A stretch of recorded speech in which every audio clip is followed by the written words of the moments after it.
Kaibigan, alam mo ba kung saan ka pupunta? Hindi yung meeting o yung lakad mo mamaya. Ang sinasabi kong pupuntahan dito ay yung huling hantungan nating lahat, the final destination.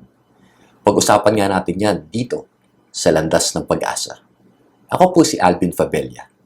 At ngayong araw na ito, tayo magnilay sa Aklat ni Mateo. Chapter 13, verses 47 to 53.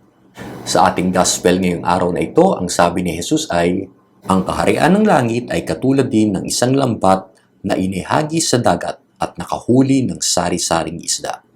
Tulad ng isang lambat na hinahagis ng mangingisda upang makahuli ng marami at iba-ibang uri ng isda, ganyan din ang kaharian ng Diyos.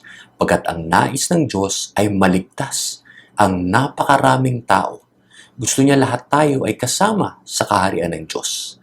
Pagka napuno na ang lambat, ang mangingisda ay pinipili ang kanyang mga nahuli. Ang mga nakakain o pwedeng ibenta ay kanyang tinatago. Ngunit ang mga hindi nakakain o hindi na ibibenta ay kanyang tinatapon lang. Nang mapuno ang lambat, hinila ito sa pangpang. Naupo ang mga tao habang tinitipon nila sa sisidlan ang mabubuting isda at tinatapon naman ang mga isdang hindi mapapakinabangan. Ganyan din ang gagawin ng mga anghel ng Diyos pagdating sa katapusan ng mundo. Gayon din ang mangyayari sa katapusan ng daigdig. Darating ang mga anghel, ihihiwalay ang masasama sa mga matuwid at ihahagis ang masasama sa naglalagablab na apoy. Dooy mananangis sila at mangangalit ang kanilang mga ngipin. Pero ang tanong, kailan ba mangyayari ito? Kailan ba ang katapusan ng mundo? Walang nakakaalam. Kaya nga ang sabi ni Jesus sa Aklat ni Mateo, ngunit tungkol sa araw at oras na iyon ay walang nakakaalam. Kahit ang mga anghel sa langit o maging ang anak man, ang Ama lamang ang nakakaalam nito. Ano bang pwede natin gawin upang mapasama tayo dun sa mga mabubuti? May 3 suggestion po ako na pwede natin gawin sa bawat araw.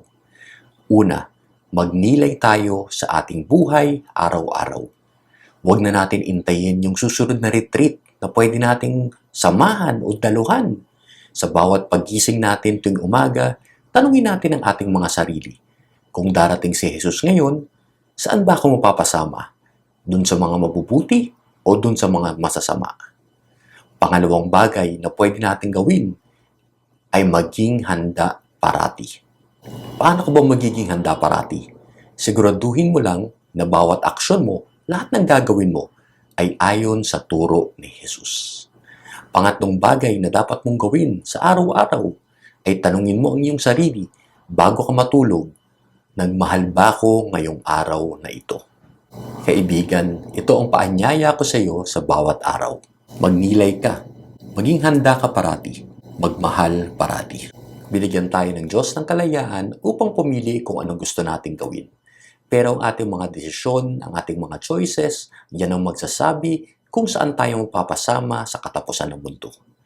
Kaya pumili tayo ng mabuti, pagkat yan ang magsasabi kung saan ang ating huling hantungan. Na-bless ka ba ng reflection na ito? Paki-like mo naman at paki-share mo sa mga kaibigan mo. Mas maganda, itag mo yung mga pangalan nila dun sa comment section sa baba.